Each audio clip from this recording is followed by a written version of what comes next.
Hello dear student, आप सभी का स्वागत हम करते हैं हिंदी मीडियम के नंबर 1 चैनल शुभम क्लासेस पे। मैं सुधीर सर। आप सब भली भांति परिचित हैं मुझसे, जो भी बच्चे लगातार जुड़े हुए हैं और प्रतिदिन जो है वीडियो देख रहे हैं और उसका फ़ायदा उठा रहे हैं। अब आपको पता ही होगा कि जो क्लास 10th में त्रिभुज चैप्टर चल रहा है, जिसमें कि मैंने इसके पहले वाले लेक्चर में थेल्स थ्योरम का जो पूरा का पूरा जो प्रूफ कराया, ठीक है। और अब हम लोग जो प्रश्नावली एक्सरसाइज 6.3 के लिए हम लोग कुछ भूमिका बनाएंगे कि क्या प्रश्नावली 6.3 में क्या पढ़ना है, ठीक ना। तो सबसे पहली बात कि कोई भी एक्सरसाइज शुरू होता है तो उस एक्सरसाइज को करने के पहले कुछ कॉन्सेप्ट सीखना ज़रूरी होता है, तभी उस एक्सरसाइज के सवालों को हम लोग क्या कर पाते हैं। तो हम सबसे पहले जो हमारा टॉपिक है कि त्रिभुजों की समरूपता के लिए कसौटियाँ यानी क्राइटेरिया फॉर सिमिलर ट्रायंगल। अगर दो ट्रायंगल हैं तो कैसे हम कहेंगे कि ये दोनों त्रिभुज क्या हैं, सिमिलर हैं, समरूप हैं। सिमिलर मतलब उसका इंग्लिश में है, समरूप हिंदी में, ठीक ना। तो कभी भी ऐसे नहीं देख के नहीं बताना है कि हाँ दोनों देखने में एक जैसे लग रहे हैं। कुछ न कुछ टेस्ट करना पड़ेगा, कुछ न कुछ क्राइटेरिया होगा जिससे कि हमें पता करना पड़ेगा कि हाँ ये दोनों त्रिभुज क्या हैं, समरूप हैं। कुछ तो मान लीजिए ये त्रिभुज बात करिए, यहाँ पे ए पी क्यू आर, ठीक ना, ये त्रिभुज पी क्यू आर है और ये त्रिभुज यहाँ पे ऐसे है। ये तो साफ साफ दिख रहा है। यहाँ पे ये त्रिभुज ए बी सी है कि जो त्रिभुज पी क्यू आर है, देखिए इसको लिखने का तरीका क्या है, पी क्यू आर वो समरूप नहीं है, ठीक है, त्रिभुज ए बी सी के, क्योंकि देखने में एक जैसा नहीं लग रहा है, ये समरूप नहीं है। जो चीज़ देखने में एक जैसा नहीं है तो उसको आप तुरंत देख के कहेंगे कि हाँ ये समरूप नहीं है, सिमिलर नहीं है। लेकिन कभी कभी कोई चीज़ देखने में एक जैसा लगे तब भी आप कह नहीं सकते हैं कि ये समरूप है। यानी कि आपको जैसे कहने का मतलब है कि ये त्रिभुज ये पी क्यू आर है और एक दूसरा त्रिभुज मान लीजिए यहाँ पे एल एम एन है, एल एम और एन है, ठीक है। देखने में तो एक जैसा लग रहा है, लेकिन मैथमेटिक्स में देखने से तो होता नहीं है। कुछ न कुछ हमें क्राइटेरिया सेट करना पड़ेगा ताकि ये जो दोनों त्रिभुज जो है यानी कि त्रिभुज पी क्यू आर को हम सिमिलर कह सकें त्रिभुज एल एम एन के, ठीक है। आखिर में वह क्या क्राइटेरिया है, क्या कंडीशन है जिससे हम कहेंगे तुरंत कि ये दोनों त्रिभुज जो है समरूप है। तो हमको 3 थ्योरम पढ़ना है, ठीक ना। तीनों थ्योरम से हम क्या करेंगे, तीनों थ्योरम अप्लाई कर करके बारी बारी से हम ये कहेंगे कि हाँ ये दो दिए हुए त्रिभुज क्या हैं, समरूप है। तो समरूप होने के लिए 3 थ्योरम पढ़ना है। हालांकि तीनों थ्योरम का प्रूफ कभी एग्जाम में पूछा नहीं गया है।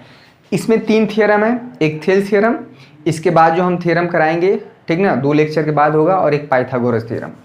तीनों थ्योरम में से यही तीनों थ्योरम में हमेशा एग्जाम में पूछे जाते हैं, तीनों में से एक कोई आएगा, ठीक है। आज जो हम 3 थ्योरम कराएंगे उसका सिर्फ स्टेटमेंट लेके यूज़ करेंगे और हम प्रश्नावली 6.3 के सवालों को हल करेंगे, ठीक है। उससे पहले जानने के लिए प्रश्नावली हम प्रमेय लिखें, 2 चीज़ और हमें बताना पड़ेगा कि संगत कोण और संगत भुजा का क्या मतलब है। मान लीजिए यहाँ पे एक त्रिभुज, देखिए बहुत इंपॉर्टेंट चीज़ बताने वाले हैं, ये चीज़ पूरा चलेगा। एक पी क्यू आर है, ठीक ना। अगर यहाँ पे ए बी सी है, ठीक है, ए बी सी है, और यहाँ पे हमको दिया है कि जो कोण P है वो कोण A के बराबर है, ठीक है। यानी कि इस त्रिभुज में ये जो वाला एंगल है ये इसके बराबर है, ठीक है। ये जो एंगल Q है एंगल B के बराबर है, ठीक है। यानी यहाँ का जो कोण है इसके बराबर है, और यहाँ पे एंगल जो R है वो एंगल C के बराबर है। दैट मीन्स ये 1 2 3 और यहाँ पे 1 2 3। तो ये दोनों त्रिभुज, अगर त्रिभुज पी क्यू आर, त्रिभुज हमारा जो है पी क्यू आर, समझिएगा संगत कोण और संगत भुजा का क्या मतलब है। और ये हमारा त्रिभुज क्या है, ए बी सी। त्रिभुज ए बी सी में और त्रिभुज पी क्यू आर में 3 चीज़ें यहाँ पे बराबर दिख रही हैं, यानी कि कोण, ठीक ना। यानी कि कोण P बराबर है कोण A के, कोण Q बराबर है कोण B के, और कोण R जो है बराबर है कोण C के। अगर इंग्लिश में एंगल बोले तो कोई दिक्कत है, कोई दिक्कत नहीं है। चैनल पर नए हैं तो चैनल को सब्सक्राइब कर लीजिए, वीडियो अच्छा लग रहा है तो लाइक कर दीजिए फटाफट, ठीक है। इसमें क्या दो राय है, इसमें आपका क्या जाता है, कुछ नहीं। अगर अच्छा लग रहा है हमारा हौसला बढ़ेगा और हम अच्छे से कोशिश करेंगे चीज़ों को एक्सप्लेन करने के लिए। मैथमेटिक्स सीखने के लिए आइए, पढ़ने के लिए नहीं। पढ़ने के लिए आप हर सब्जेक्ट आइए, लेकिन गणित को आप सीखने के लिए आइए और हम आपको गणित सिखाएंगे, ठीक है। रटवाएंगे नहीं अच्छे से। तो ये कंडीशन है कि अगर दो त्रिभुज में तीन कोण क्रमशः बराबर होते हैं तो उनकी जो संगत, उस कोण के संगत जो भुजाओं का अनुपात होता है बराबर होता है, ठीक ना। ये सिमिलर होने का क्राइटेरिया भी है कि अगर दो त्रिभुज में क्रमशः कोण बराबर होते हैं, यानी कि इसमें जो संगत भुजाओं का अनुपात बराबर होगा। इसमें संगत शब्द बहुत इंपॉर्टेंट है, ध्यान दीजिएगा, बार बार हम संगत बोलेंगे।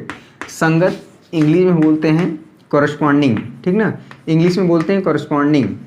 ये चीज़ बहुत ज़्यादा आएगा। संगत शब्द का मतलब क्या है, तो यहाँ पे अगर दो त्रिभुज में कोण इस तरह से बराबर हैं तो उनके संगत भुजाओं का अनुपात बराबर होगा, यानी कि कोण P के सामने की भुजा क्या है, QR है, ठीक ना, ये चीज़।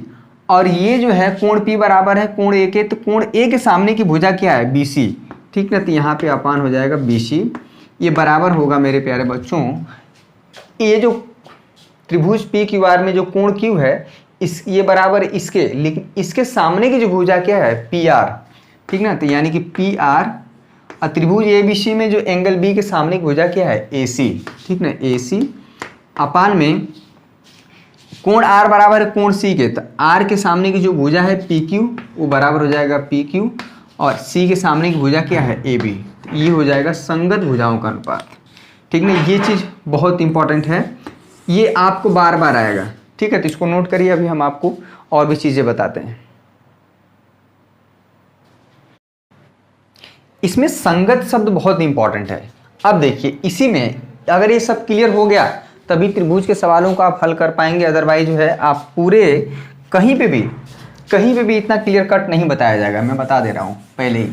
अब देखिए, इसमें संगत भुजा का मतलब और क्या है, अगर इसी में और भी चीज़ें बदल जाएँ तो क्या होगा, ठीक ना। अगर ये सब क्लियर हो जाएगा तो उसके बाद जो प्रमेय है, प्रमेय में हम सीधे कुछ नहीं करेंगे, फटाफट जो है एक त्रिभुज मान लीजिए ABC है, और एक त्रिभुज यहाँ पे मान लीजिए यहाँ पे है DEF, ठीक ना। अब जो है ये दोनों त्रिभुज में इस तरह से दिया हुआ है कि जो कोण A है ये इसके बराबर है, ठीक ना। इसको हम मान लीजिए कोण 1, यहाँ पे कोण 1 है, ठीक है। ये जो है ये वाला जो कोण है, यानी कि इसको एंगल 2, ये इसको एंगल दिखते हैं ना इस तरह से, और ये वाला जो कोण है इसके बराबर है, यहाँ पे एंगल 2, ठीक ना। और ये वाला जो कोण है इसके बराबर दिया हुआ है एंगल 3, यानी कि ये इसके बराबर है। या हम कह सकते हैं कि कोण A बराबर है एंगल A किसके, एंगल F के। ये संगत शब्द बहुत इंपॉर्टेंट है, ध्यान दीजिएगा। और यहाँ पे जो एंगल B है वो बराबर है एंगल D के, और एंगल जो C है वो एंगल किसके बराबर है, E के, ठीक ना। यहाँ पे अगर ये तीनों एंगल बराबर हैं दोनों त्रिभुजों में, त्रिभुज ABC एवं क्या त्रिभुज DEF में, क्लियर है। अगर अब हम कहें कि संगत भुजाओं का अनुपात बराबर करना है तो अब कैसे करेंगे, ध्यान दीजिएगा। एंगल 1 बराबर है किसके, एंगल 1 के, त्रिभुज इसमें दिखेगा, तो एंगल 1 के सामने की भुजा क्या है, BC, ये ध्यान दीजिएगा। और ये जो है इस त्रिभुज में एंगल 1 के सामने की भुजा क्या है, DE, ये चीज़ बहुत इंपॉर्टेंट है, वो बराबर होगा एंगल 2 के सामने की भुजा क्या है, AC, ठीक ना, AC। और इसमें एंगल 2 बराबर है इसके, इस एंगल के सामने की भुजा क्या है, EF, ध्यान दीजिएगा, ये बदलता रहता है। और यहाँ पे एंगल 3 बराबर है इसके, यानी कि कोण C बराबर है कोण E के, तो कोण C के सामने की भुजा क्या है, AB है, ठीक ना, यही चीज़। और कोण E के सामने की भुजा क्या है, DF है। ये हुआ संगत शब्द, ठीक है। ये इसका मतलब ये हुआ कि किसी भी त्रिभुज में अगर तीनों कोण बराबर होते हैं, ठीक ना, और तो उसके संगत भुजाओं का अनुपात बराबर होता है, ऐसा हम लोग जो है अगर ऐसा है तो ये दोनों त्रिभुज क्या होंगे, समरूप होंगे। अभी हम लोग प्रमेय करेंगे। तो ये चीज़ बहुत इंपॉर्टेंट है। हमेशा देखने में ऐसा लगता है कि एंगल 1 अगर यहाँ पे, तो बच्चे क्या करते हैं कि मान लीजिए हमेशा जो 99% गलती करते हैं हमेशा इस तरह से करते हैं। देखिए AB अगर ये वाली भुजा लिए ये DE ले लेते हैं हमेशा, ठीक ना। और यहाँ पे BC लिए हैं, ठीक ना, ऊपर BC लिए हैं, ये नीचे ले लेते हैं EF, ठीक ना, EF, क्लियर है। और यहाँ पे AC लेते हैं तो अपान में DF कर देते हैं, ये AC अपान में DF, ऐसा नहीं होता है। ठीक ना, ये नहीं होगा हमेशा। ये डिपेंड करेगा ये जो कोण किसके बराबर है, दोनों त्रिभुज में कौन सा कोण किसके बराबर है, तो उसके अनुसार संगत भुजा का अनुपात जो है बराबर होगा। ध्यान दीजिए, बहुत ही इंपॉर्टेंट चीज़ है, पूरा का पूरा जो है क्वेश्चन इसी पे लगेगा। संगत भुजाओं का अनुपात, इसमें संगत शब्द बहुत इंपॉर्टेंट है, भुजाओं का अनुपात, ये अगर आप संगत शब्द हटा देंगे बराबर होगा। संगत भुजाओं का अनुपात बराबर होगा कब, ठीक है, ये चीज़। चलिए, संगत भुजा समझ में आ गया। ये सारी चीज़ें हम अप्लाई करेंगे कि दो त्रिभुज दिया रहेगा तो उसको हम बताएंगे कि हाँ ऐसा ऐसा हो रहा है, ये दोनों त्रिभुज क्या है, समरूप हैं। तो चलिए, ये सारा चीज़ हो गया। अब हम चलते हैं प्रमेय नंबर 6.3 की तरफ। प्रमेय नंबर 6.1 जो थेल्स का थ्योरम था, 6.2 जो था थेल्स का कन्वर्स था, ठीक ना। अब जो है 6.3, या हम कह सकते हैं अगले एक्सरसाइज के लिए, कोई जरूरी नहीं कि प्रमेय नंबर 1, 2, 3 समझिए, ठीक है। ये बहुत इंपॉर्टेंट है। स्टेटमेंट हम जो है स्टेटमेंट यूज करेंगे और उसका प्रूफ नहीं करेंगे, ठीक ना। कभी पूछा नहीं गया है, बहुत छोटा सा प्रूफ होता है 3-4 लाइन का, ठीक ना। कभी पूछा नहीं गया तो आप इसमें परेशान नहीं होंगे कि सर आपने पढ़ाया नहीं। हमें उतना ही सीखना है जितना हमारा बोर्ड में पूछा जाता है, और एक भी क्वेश्चन हम आपको छोड़ेंगे नहीं। तो हमारा जो प्रमेय नंबर 1 है यहाँ पे हम आपको लिख दे रहे हैं, ठीक है। तो उसके बाद मैं उसको एक्सप्लेन करता हूँ। यहाँ पे प्रमेय नंबर 1 और प्रमेय नंबर 2 को मैंने लिख दिया है, बारी बारी से डिस्कस कर देंगे। प्रूफ नहीं करना है, मैं बता दे रहा हूँ, प्रूफ करने की आवश्यकता आपको नहीं है, पूछा भी नहीं जाता है, ठीक ना। एग्जाम में नहीं पूछा गया, बस क्वेश्चन, हाँ इससे रिलेटेड क्वेश्चन एग्जाम में पूछे गए। पहला नंबर प्रमेय नंबर 1 है, क्या यदि दो त्रिभुजों में संगत कोण बराबर हों, ठीक है, उनकी संगत भुजाओं का अनुपात भी बराबर होता है। अगर ऐसा हो रहा है तो दोनों त्रिभुज क्या हो जाते हैं, समरूप हो जाते हैं। यानी कि जो समरूप होने के लिए ये दोनों कंडीशन बहुत ज़रूरी हैं। संगत कोण बराबर होना और उसके करस्पॉन्डिंग यानी कि संगत भुजाओं का अनुपात बराबर होना चाहिए। दो चीज़ें अगर होंगी तभी त्रिभुज समरूप होगा, ठीक है। तो इसमें कहने का मतलब क्या कह रहा है कि एक त्रिभुज, ठीक ना, यहाँ पे ए, बी और सी है, इसको हम दूसरा नाम दे देते हैं, ठीक है। इसको समझ लीजिए स्टेटमेंट, उसके बाद हम क्वेश्चन को लगाएंगे।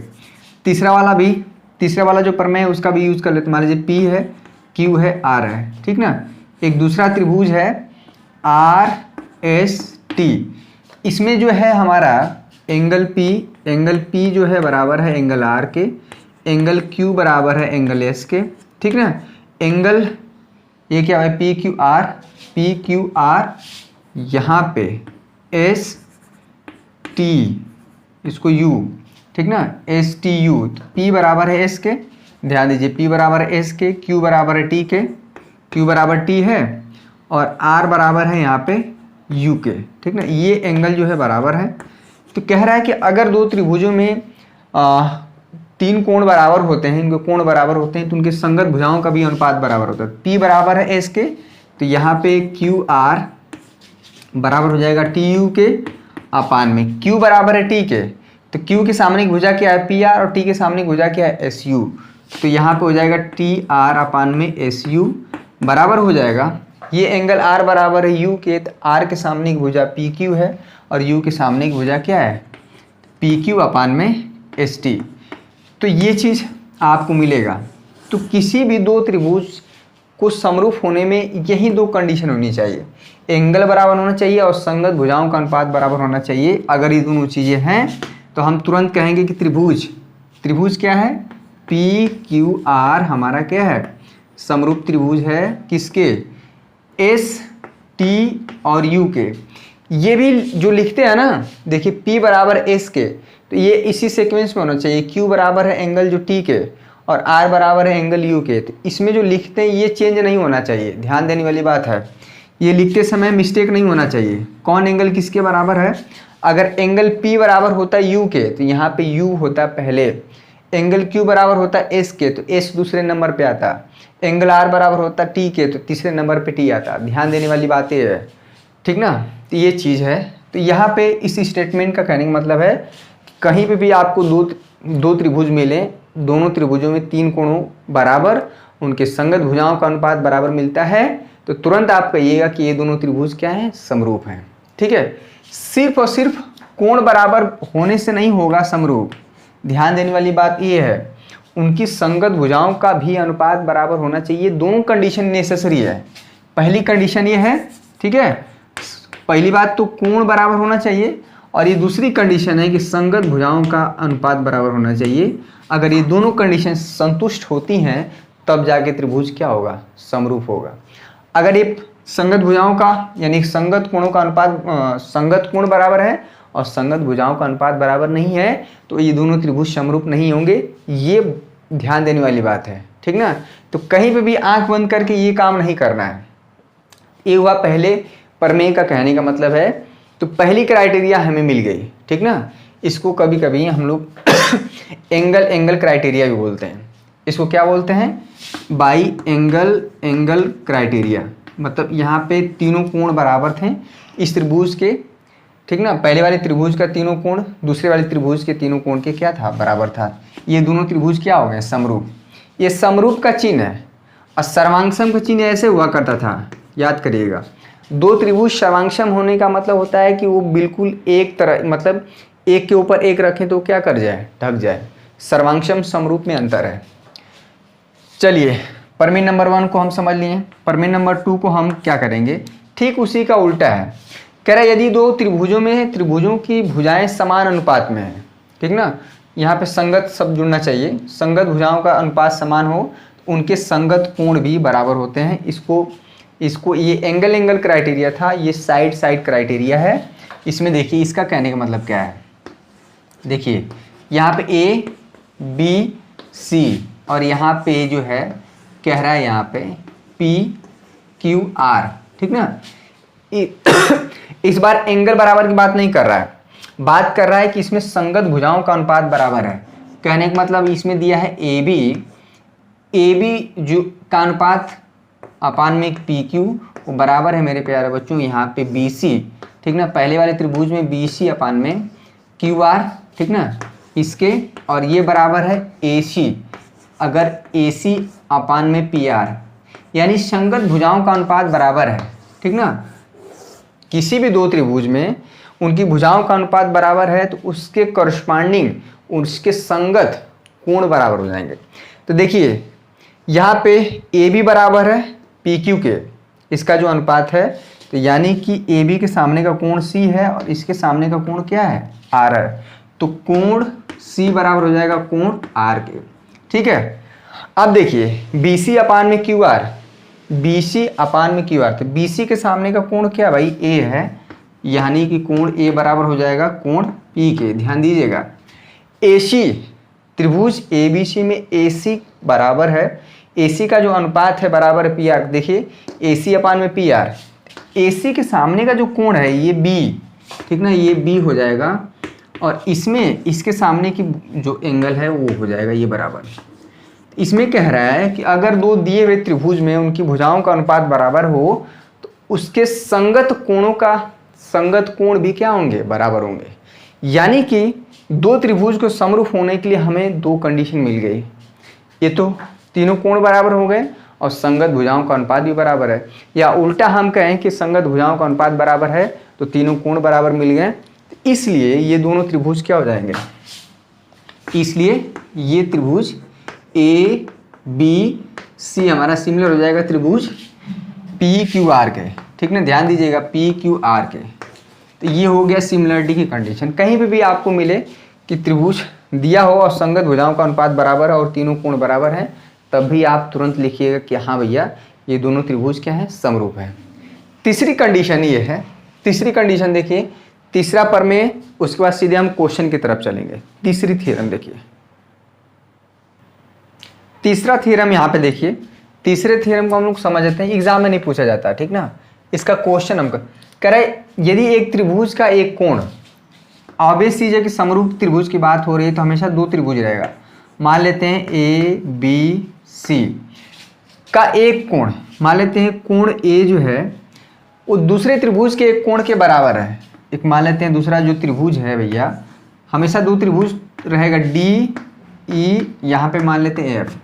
मान लेते हैं ये जो कोण है, कोण ए एक दूसरे त्रिभुज के एक कोण के बराबर है, चलिए एक एक कोण बराबर हो गया, और साथ में ये जो कोण है बराबर हुआ, ये हमेशा कोण दो भुजाओं से ही बनता है। दो भुजाएं जहाँ पे कट करती हैं उन दोनों भुजाओं के बीच में क्या होता है, कोण बनता है। तो ये जो जहाँ पे कोण बन रहा है, अगर इन दोनों भुजाओं का अनुपात यानी कि ए बी अपान में डी ई का अनुपात बराबर हो ये ए सी, ठीक ना, ए सी अपान में किसके, डी एफ के, ठीक है। ये चीज़ आपको देखना पड़ेगा।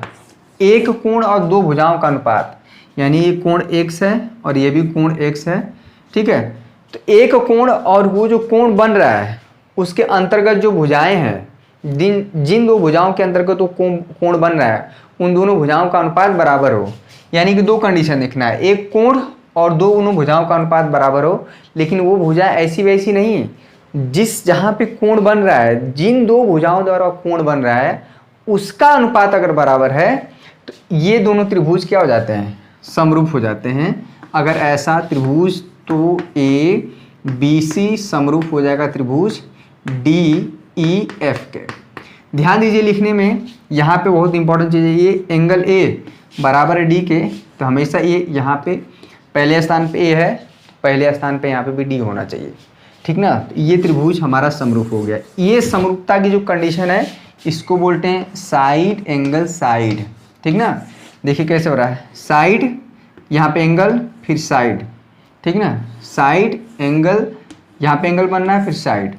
इस क्राइटेरिया, ये जो हमारी क्राइटेरिया है दो त्रिभुज के समरूप होने की, इसको बोलते हैं साइड एंगल साइड क्राइटेरिया।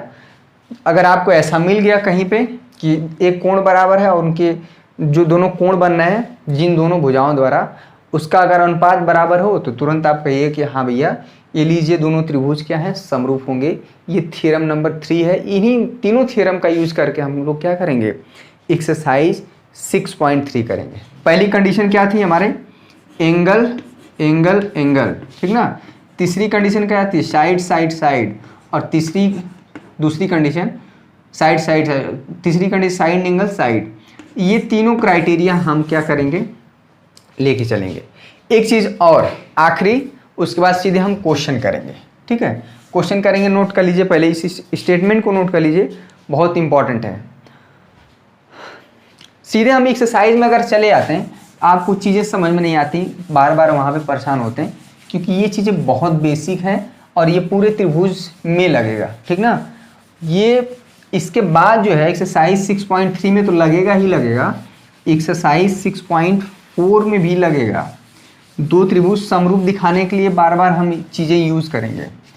अच्छा, अगर हमको कहीं पे भी दो त्रिभुज मिल रहा है, देखिए त्रिभुज की एक प्रॉपर्टी है, मान लीजिए एक त्रिभुज ए बी सी है और यहाँ पे एक त्रिभुज छोटा सा मान लीजिए पी क्यू आर है, हम बता देते हैं, ठीक है। अगर ये कोण 30 है, ठीक है, और यहाँ पे भी कोण 30 है मान लीजिए, और यहाँ पे कोण 70 है, ठीक है, ये बराबर है इसके 70, तो ऑटोमेटिक जो त्रिभुज की जो प्रॉपर्टी है कि त्रिभुज में तीनों कोणों का योग बराबर हो 180 डिग्री होता है, तो 70 30 कितना हो जाएगा 100, तो ऑब्वियस चीज़ है कितना आएगा 80, तो ये तीसरा कोण ऑटोमेटिक बराबर हो जाता है। अगर दो त्रिभुज में दो कोण आपको बराबर मिल गए तो तीसरा कोण आपको बराबर लिखने की आवश्यकता नहीं है, वो तीसरा ऑटोमेटिक बराबर हो जाएगा, क्योंकि त्रिभुज में तीनों कोणों का योग कितना होता है 180। ये चीज़ आपको ध्यान रखने वाली बात है। कोई जरूरी नहीं कि आप तीनों कोण बराबर लिखें, अगर दो कोण भी बराबर हो गए तो तीसरा ऑटोमेटिक हो जाएगा, ठीक ना। तो कहीं पे अगर एंगल एंगल क्राइटेरिया लिख दें, ठीक ना, इसमें परेशान मत होइएगा, एंगल एंगल क्राइटेरिया, ठीक ना, यानी कि तीसरा एंगल ऑटोमेटिक बराबर होगा। क्लियर, ये रहा छोटी सी जानकारी लेकिन बहुत ही इंपॉर्टेंट। आइए हम कुछ एग्जाम्पल को करते हैं और तीनों प्रमेय का जो यूज़ है उसको हम सीखते हैं, ठीक है। तो इसमें कुछ क्वेश्चन हम करेंगे, हाँ कुछ क्वेश्चन हम करेंगे यहाँ पे। एग्जाम्पल का ही क्वेश्चन हम उठा लेते हैं। एग्जाम्पल नंबर 4 पेज नंबर जो है 149 का पहला क्वेश्चन है, मतलब एग्जाम्पल का ही क्वेश्चन समझाने के लिए है, उसके बाद जो है हम सीधे एक्सरसाइज में चलेंगे, ठीक ना। तो आज जो है चीज़ों को सीखा गया, एक्सरसाइज तो कभी भी सॉल्व हो जाएगा। तो जो पढ़ने का टेक्निक है, जो तरीका है, आई थिंक ऐसा ही होना चाहिए। सीधे आप एक्सरसाइज में चले गए, वहाँ मैंने सवालों को लगा दिया, पीछे क्या कॉन्सेप्ट है, किस थ्योरम का यूज हो रहा है वहाँ पे, तो बार बार एग्जाम में लिखना पड़ता है, अदरवाइज आपका नंबर क्या हो जाएगा, कट जाएगा। एक हमारा क्वेश्चन नंबर 4 है पेज नंबर 149 में, पेज नंबर 149 में एग्जाम्पल ही है, page number example number 4, example number 4, ठीक है। ये चीज़ देखिए, इसमें क्या है, यहाँ पे दिया हुआ है एक आकृति दी हुई है इस तरह से, ठीक है। यहाँ पे ये चीज़ इसमें दिया है कि एक भुजा यहाँ पे पी क्यू है, क्लियर है, और यहाँ पे आर एस है, और ये दोनों यहाँ पे इंटरसेक्ट कर रहे हैं। हमें दिखाना है कि दो त्रिभुज बन रहा है, यानी कि त्रिभुज पी ओ क्यू, हमको दिखाना क्या है, त्रिभुज पी ओ क्यू समरूप दिखाना है त्रिभुज किसके, एस ओ आर के। ध्यान दीजिएगा, ये लिखने का बहुत इंपॉर्टेंट है। ये P यहाँ पे S है ना, P स्थान पहले पे है, तो कहीं ना कहीं एंगल P को बराबर दिखाना पड़ेगा एंगल S के। बीच में O है तो यहाँ पे O, Q है तो हम R है, यानी कि एंगल Q हमको R के बराबर दिखाना पड़ेगा। इसमें एक चीज़ और दिया है, ये हमको तो RTP यानी रिक्वायर्ड टू प्रूफ है, ये दिखाना है कि जो त्रिभुज हमारा POQ बनना है, ध्यान दीजिएगा, ये दो त्रिभुज बन रहे हैं, हमें समरूप दिखाना है किसके, ROS के या SOR, ठीक है। ये चीज़ ध्यान दीजिएगा। लेकिन हमको एक चीज़ दिया है कि ये जो भुजा है इसके बराबर समांतर है, बराबर नहीं है, क्या दिया है हमको, PQ जो है समांतर दिया है किसके, RS के। तो ये बताइए, आपको बहुत पहले से पढ़ाया गया है कि अगर दो भुजा समांतर हैं इस तरह से, ठीक ना, तो यहाँ पे आपको बहुत बार पढ़ाएगा कि ये वाला कोण इसके बराबर होता है, इसको बोलते हैं एकांतर कोण। याद आ रहा है कुछ, एकांतर कोण, ठीक ना। अगर ये मान लीजिए 120 डिग्री है सपोज करिए, तो एकांतर कोण से क्या हो जाता था, 120 डिग्री। कुछ याद आ रहा है, ये मान लीजिए लाइन L1 है, ये लाइन L2 है, और ये तब होता है जब L1 लाइन समांतर होती है L2 के। इसको बोलते हैं एकांतर अंतः कोण, या सिर्फ एकांतर बोल सकते हैं, एकांतर कोण, ठीक है। एक चीज़ और हम बता देते हैं कि अगर दो लाइन एक दूसरे कट करती हैं तो यहाँ का कोण इसके बराबर होता है। अगर ये 40 डिग्री है सपोज करिए, ए बी 40 डिग्री हो जाता है, इसको बोलते हैं शीर्षाभिमुख कोण, ठीक है, वर्टिकल अपोजिट एंगल इंग्लिश में, ठीक ना। तो छोटी छोटी चीज़ें आपको आएंगी जो हम बीच बीच में बताते रहेंगे, जानते आप हैं। एक चीज़ और हम बता देते हैं कि अगर दो लाइन समांतर होती हैं, इस तरह से काट रहा है एंगल, ये एंगल x है और यहाँ का एंगल y है, ठीक ना। एंगल x और एंगल y का जो सम होता है वो होता है 180 डिग्री। ये कब, जब ये लाइन L1 और L2 क्या हैं, जब L1 L2 समांतर होती हैं, क्लियर है। ये सारी चीज़ें हम यूज़ करेंगे क्वेश्चन लगाने में, आएंगी सारी चीज़ें, इसीलिए हम बता रहे हैं, ये नहीं कि हमारा बताने का मन कर रहा है। एक बार हम फिर से कहें कि जो बच्चे, पहले क्वेश्चन हम कर लेते हैं, तब कुछ चीज़ें बता रहे हैं आपको आपके फ़ायदे के लिए, ठीक ना। एक चीज़ और, टेलीग्राम पे भी बहुत शिकायत मिल रही है, बहुत जो बच्चे हैं, जो लड़के हैं लड़कियों को मैसेज कर रहे हैं, अनावश्यक परेशान कर रहे हैं, तो इस चीज़ को ध्यान में रखें। अगर गलत पाए गए, उनका चैटिंग अगर किसी भी प्रकार का उसमें दुर्व्यवहार या किसी प्रकार का जो है अभद्रता चीज़ें पाई गई, तो आपके ऊपर लीगल कार्रवाई हो सकती है। अगर आपका सिर्फ और सिर्फ नंबर मिल जाए तो नंबर मिल ही जाएगा, ऐसा है नहीं। तो आप परेशान ना करें किसी भी स्टूडेंट को, जो छात्र पढ़ रहे हैं उनको परेशान ना करें, ठीक ना। आपको जो भी करना है आप अपने इर्द गिर्द करिए, क्योंकि ये शुभम क्लासेस चैनल एक ऐसा प्लेटफॉर्म बनने जा रहा है आने वाली दुनिया में हिंदी मीडियम के बच्चों के लिए, कि कहीं भी हिंदी मीडियम की बात होगी तो शुभम क्लासेस की तरफ सब बच्चों की नज़र होगी, ठीक ना। तो हमारा प्रयास है कुछ बेहतर करने का, जिसमें आपका भी सहयोग बहुत ही महत्वपूर्ण होगा, ठीक है। तो इसमें देखिए दाएं बाएं, देखिए यहाँ पे ये कोण बराबर होगा, इसको हम लिख देते हैं कि POQ। देखिए कैसे लिखा जाता है, यहाँ पे ऐसे जो बीच में रहता है एंगल, जो लिखने का तरीका होता है, जहाँ पे एंगल बनता है वो बीच में होता है, ये बराबर होगा ROS के।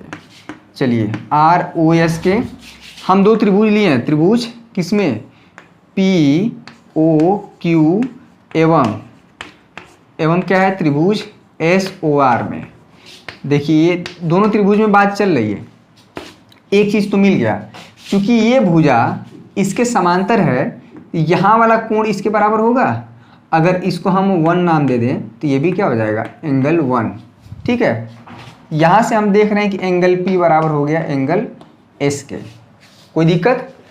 क्योंकि ये कैसे हुआ ये, क्योंकि ये जो है PQ समांतर है RS के, और ये पहला किससे हुआ है, शीर्षाभिमुख, ठीक ना, वर्टिकली अपोजिट शीर्षाभिमुख कोण, ये चीज़। तब ये थोड़ा सही नहीं है, एक हफ्ते से परेशान चल रहा है, खांसी मुझे काफ़ी आ रही है, लेकिन कोरोना नहीं है, इतना तो पता है। तो दवा हम खा रहे हैं, आई होप कि जल्दी ठीक हो जाएं, और आपकी दुआ हो तो ठीक ही हो जाएंगे। और यहाँ पे एंगल ये वाला जो Q है, ये वाला एंगल Q इसके बराबर हो जाएगा। क्यों? क्योंकि ये दोनों लाइन इस तरह से पैरेलल है, तो इस तरह से इसको समझिए, ठीक ना, ये वाला एंगल इसके बराबर हो रहा है। ठीक है, क्योंकि ये लाइन पैरेलल है, तो एकांतर कोण जिसको बोलते हैं, एंगल Q बराबर हो जाएगा मेरे प्यारे बच्चों इसको क्या बोलते हैं, एकांतर कोण। ये चीज़ बहुत इंपॉर्टेंट है, यहाँ पे भी रीजन वही रहेगा, एकांतर कोण, या पैरेलल भी लिख सकते हैं एकांतर। अगर ये दोनों लाइन पैरेलल नहीं है ना, अगर ये दोनों लाइन पैरेलल नहीं होती तो हम नहीं कह सकते कि क्या होंगी। अगर ये चीज़ें नहीं होता, एकांतर कोण शीर्षाभिमुख, तो यहाँ पे हमने देखा कि दो त्रिभुज जिसको समरूप दिखाना था, ऑटोमेटिक तीन एंगल हमें क्या मिल गया, बराबर मिल गया। तो पहले इसको नोट कर लीजिए, हम थोड़ा पानी पी लेते हैं। ठीक है, आई होप कि आपको अच्छा लग रहा होगा। अगर 3 कोण बराबर मिल गए हैं तो क्या कर सकते हैं, तुरंत आप लिखिए कि जो प्रमेय नंबर 1 था कि किसी भी दो त्रिभुज में 3 कोण बराबर हो गए तो त्रिभुज क्या हो जाएगा, समरूप हो जाएगा।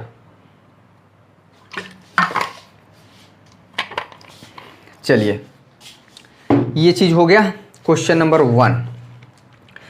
तो इसको लिखना पड़ेगा, क्या लिखना पड़ेगा कि बाई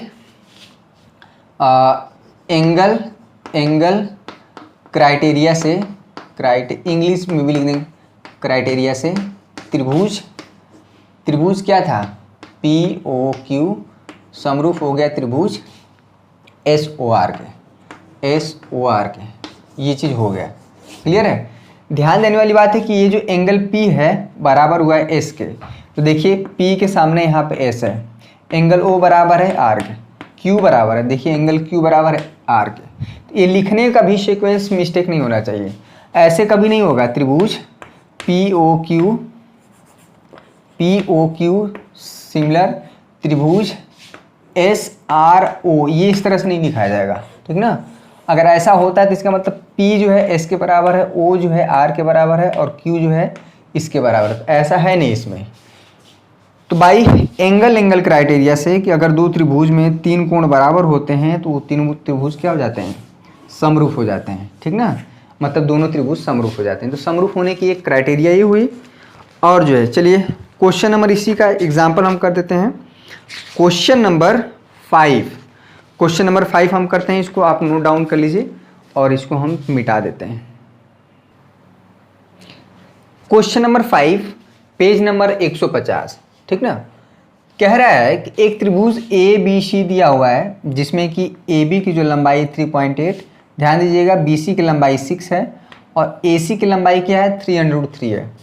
और एक त्रिभुज PQR है जिसमें कि तीनों भुजाएं हमें दी हुई हैं। तो क्वेश्चन में बोला है कि एंगल P क्या होगा, बहुत इंपॉर्टेंट है, एंगल P क्या होगा, ध्यान दीजिएगा। तो अब देखिए यहाँ पे क्या करेंगे, चूंकि एंगल तो इसमें दिया ही नहीं है, इसमें 2 ही एंगल दिया हुआ है, तो करेंगे क्या, एक चीज़ हम देखेंगे, अनुपात देखेंगे AB। अब AB अपान में, देखिए AB अपान में चूंकि अंडर रूट यहाँ वाला √3 है, तो अगर आप ध्यान से देखेंगे तो AC अपान में RP या PR भी कह सकते हैं, PR, इसका अनुपात देखिए, AC कितना है भाई, 3√3, और ये कितना है, 6√3। √3 कट गया, क्या बच गया, 1/2। चलिए AB, ठीक ना, ए बी का अनुपात आप देखिए किसके, आर क्यू के, ए बी का अनुपात देखिए आर क्यू के। ए बी कितना है मेरे प्यारे बच्चों 3.8 और कितना है ये 7.6, ये हो जाएगा फिर से 1/2। ठीक है। अब तीसरी जो भुजा है बी सी, ठीक ना, यहाँ पे आप देखिए बी सी अपान में पी क्यू, तो बी सी अपान में पी क्यू कितना है 6/12, फिर से ए बी क्या हो गया 1/2। इस तरह से हम देख रहे हैं कि दो त्रिभुज में उनकी तीनों भुजाओं का जो अनुपात है बराबर है। क्या मिला हमें, ध्यान दीजिएगा, ये चीज़ हमें क्या मिला, ए बी, ये चीज़ आप ध्यान दीजिएगा, ए बी अपान में आर क्यू, ये बराबर आ गया किसके, ए बी बी सी अपान में, ये देखिए बी सी अपान में किसके, पी क्यू के, और ध्यान दीजिएगा, और तीसरा क्या है ए सी अपान में हमें क्या मिल गया पी आर के। अब जो है अगर ऐसा किसी भी दो त्रिभुज में तीनों भुजाओं का अनुपात अगर बराबर होता है तो जो साइड क्राइटेरिया होता है, तो अगर तीनों भुजाओं का अनुपात बराबर है तो तीनों कोण बराबर हो जाएंगे, लेकिन संगत कोण। अब ध्यान दीजिएगा, ए बी के सामने का कोण क्या है, ए बी के सामने का कोण क्या है, ये जो भुजा ए बी के सामने, इसको आप निकाल सकते हैं 80-60 कितना हो जाएगा 140, ये ऑटोमेटिक 40 डिग्री हो जाएगा। ठीक है, 80-60-40 और 40-180 डिग्री, क्योंकि त्रिभुज में तीनों कोणों का योग कितना होता है, ए बी अपान में आर क्यू, ए बी के सामने का जो कोण है, ठीक ना, वो क्या होगा सी हमारा हो जाएगा 40 डिग्री, और आर क्यू भुजा क्या है भाई, ये आर क्यू भुजा है, तो आर क्यू भुजा के सामने का कोण क्या हो जाएगा, यही एंगल पी, ऑटोमेटिक जो है ये हमारा एंगल्स ये बराबर हो जाएगा एंगल पी के, जो कि 40 डिग्री होगा। ये हमारा आंसर आ गया। ठीक ना, ये चीज़ बी सी अपान में पी क्यू है, तो इसमें बी सी के सामने के एंगल क्या है 80 डिग्री, तो यहाँ पे पी क्यू है। ठीक ना, पी क्यू के सामने का कोण क्या हो जाएगा, तो ये ऑटोमेटिक 80 डिग्री हो जाएगा। ठीक ना, ये 40 डिग्री, ये भी क्या होगा 80-40-120, ये ऑटोमेटिक 60 आ जाएगा। ये चीज़ हुआ। इसमें संगत शब्द इंपॉर्टेंट क्योंकि ए बी अपान में आर क्यू है, ए बी के सामने का कोण क्या है, ए बी के सामने का कोण 40 डिग्री है, और आर क्यू, ठीक ना, आर क्यू के सामने का कोण क्या हो जाएगा पी, तो यहाँ पे पी बराबर होगा सी के। ठीक ना, यहाँ पे एंगल पी बराबर हुआ एंगल सी के, और एंगल सी हमने अभी अभी निकाला 40 डिग्री, तो ऑटोमेटिक एंगल पी आ गया क्या 40 डिग्री। ठीक ना, 40 डिग्री। ये क्या है, दोनों त्रिभुज समरूप हो गए हैं। ठीक ना, ये समरूप क्यों हुए हैं, क्योंकि इनकी जो तीनों भुजाओं का अनुपात हमने, किन्हीं भी तीन भुजाओं का अनुपात, कोई जरूरी नहीं है कि ये जैसे दिख रहा है ये दिश अपान में दिश अपान में दिश और दिश अपान में दिश, ऐसा कोई जरूरी नहीं है। किन्हीं तीनों भुजाओं का अनुपात अगर हमें मिल जाए, दो त्रिभुज में किन्हीं तीनों भुजाओं का अनुपात, किसी भी तीन भुजाओं का अनुपात अगर बराबर मिल गया, तो उनके संगत कोण जो है बराबर हो जाते हैं, और संगत कोण बराबर हो जाते हैं तो दोनों त्रिभुज क्या हो जाते हैं, समरूप हो जाते हैं। इसलिए त्रिभुज ये प्रमेय कहता है, जो ए बी सी होगा, यहाँ पे त्रिभुज ए बी सी समरूप हो जाएगा त्रिभुज ए, ठीक ना, ए बी आर, ये हो जाएगा आर, ए के सामने का क्या हुआ था इसमें ध्यान दीजिएगा, हालांकि समरूप लिखने की आवश्यकता नहीं है, हमको जो पूछ रहा था मेरा काम हो गया। ठीक ना, तो ये रहे कुछ क्वेश्चन। तो आई होप कि आपको ये जो है तीनों प्रमेय, संगत भुजाएं, संगत कोण, ये सारे टर्म जो है अब आपको क्लियर हो गए होंगे। ठीक ना, अब जो है अब कुछ तगड़े क्वेश्चन हम लोग करेंगे, और एक्सरसाइज 6.3 में हम लोग जो क्या करेंगे, एक्सरसाइज नेक्स्ट लेक्चर में एक्सरसाइज हम लोग क्या करेंगे 6.3 सॉल्व करेंगे। क्वेश्चन नंबर 1 उठाएंगे, और ये तीनों प्रमेय जो है याद रखेगा। ठीक ना, प्रमेय नंबर 1, प्रमेय नंबर 2 और प्रमेय नंबर 3, यहीं से हम लोग क्या करेंगे, दो त्रिभुज को समरूप दिखाया जाएगा। कभी कभी एंगल मिल जाए, कभी कभी साइड का अनुपात, मतलब भुजाओं का अनुपात बराबर मिल जाए, या कभी हो सकता है कि एक एंगल और दो भुजाओं का अनुपात बराबर मिल जाए, तो तुरंत क्या हो जाएगा कि हमारा क्या होगा 6.3, यही तीनों प्रमेय का यूज़ किया जाएगा। ध्यान दीजिएगा, प्रमेय का प्रयोग किया जाएगा पूरे क्वेश्चन में। ठीक ना, ये तीनों प्रमेय का 3 प्रमेय का यूज़ करके हम लोग क्या करेंगे, एक्सरसाइज 6.3 सॉल्व करेंगे। ये रहा, देखिए हम बता देते हैं, त्रिभुज ऐसा चैप्टर है ना इसमें कोई फार्मूला है ना कोई कैलकुलेशन है, सिर्फ और सिर्फ कॉन्सेप्ट है, थियरम है। और इतना हम बेहतरीन तरह से पढ़ाएंगे त्रिभुज को, क्योंकि हमने महसूस किया है कि सबसे ज़्यादा जो प्रॉब्लम होती है किसी भी बच्चे को तो होता है त्रिभुज की प्रॉपर्टी, उसमें जो प्रमेय है। तो इसीलिए मेरा फोकस है इसको बहुत क्लियर कट पढ़ाने का। इसके बाद जितने भी चैप्टर होंगे सब फार्मूले वाले हैं और वहाँ पे फार्मूला रखिए, सवाल हल करिए। तो आज के लिए बस इतना ही दोस्तों। मेरे प्यारे बच्चों, यहाँ पे जितना हम पढ़ा रहे हैं अगर मेरे साथ आप चलते हैं ना तो आपको 95 से एबव, ठीक ना, लाने से कोई नहीं रह सकता। कोई अगर इससे ज़्यादा ही आएगा, कम नहीं आएगा। हमारा तो टारगेट है कि मैथ में 100 आए, क्योंकि मैथ में 100 नंबर लाना बहुत कठिन नहीं है।